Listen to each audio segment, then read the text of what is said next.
By June of 2000, Michael Davis had completely ignored our visit with him in 1983. 17 years had passed, and he still did nothing what was expected of him. During the visit in '83, where we took him out of his automobile off the side of the highway, we gave him a duty or job, which he refused to do.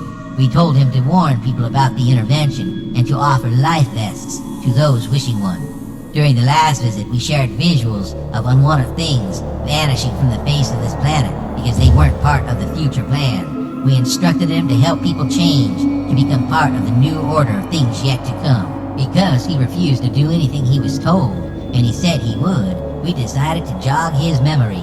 As stated, 17 years had passed by, and we basically left him alone to live his life while watching from afar. He did nothing, and with humans, sometimes a little gentle reminder is all that's needed to get them back on track. So that's just what we did, reminded him what was expected from us. Michael, his wife, and his son were living in a city you call Garden Grove, California.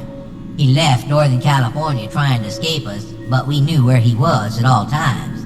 He thought he'd got away with it until that summer night in June of 2000. Back then, Michael was still addicted to cigarettes and was out in his small yard in the trailer park he fled to, smoking cigarettes. It was approximately 10 p.m. your time when we did what was needed to do.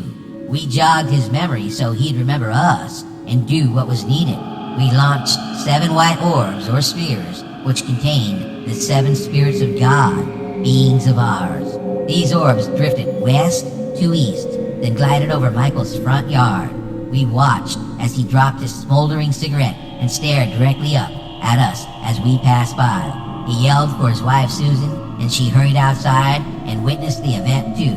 Once we were directly over him and his wife, we shot straight up into the heavens, turning into glowing stars. We mimicked a constellation, something they'd both recognize. The 7 spirits of God that passed over his head that night were 1. The Spirit of the Lord, 2. The Spirit of Wisdom, 3. The Spirit of Understanding, 4. The Spirit of Counsel, 5. The Spirit of Power, 6. The Spirit of Knowledge, and 7. The Spirit of the Fear of the Lord.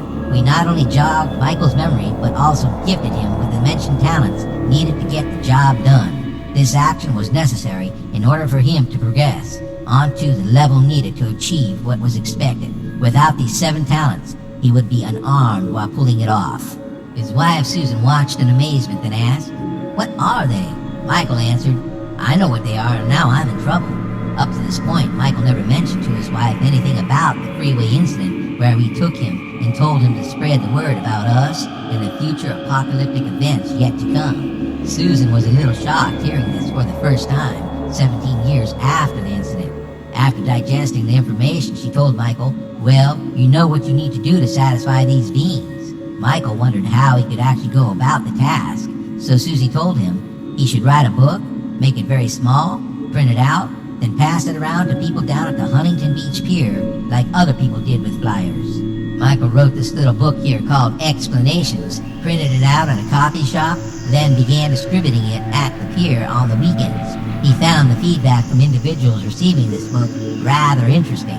Just as he suspected, some people called him crazy, but others came back after reading it looking for him because they were intrigued by it and wanted to talk to him about his experiences. Him seeing the 7 white spheres, or 7 spirits of God, was just what he needed to get this job done. He did what we asked after a little persuasion, and he did the job well. We've maintained contact with him throughout the years, as we are and always will be part of his life. This is Warp signing out.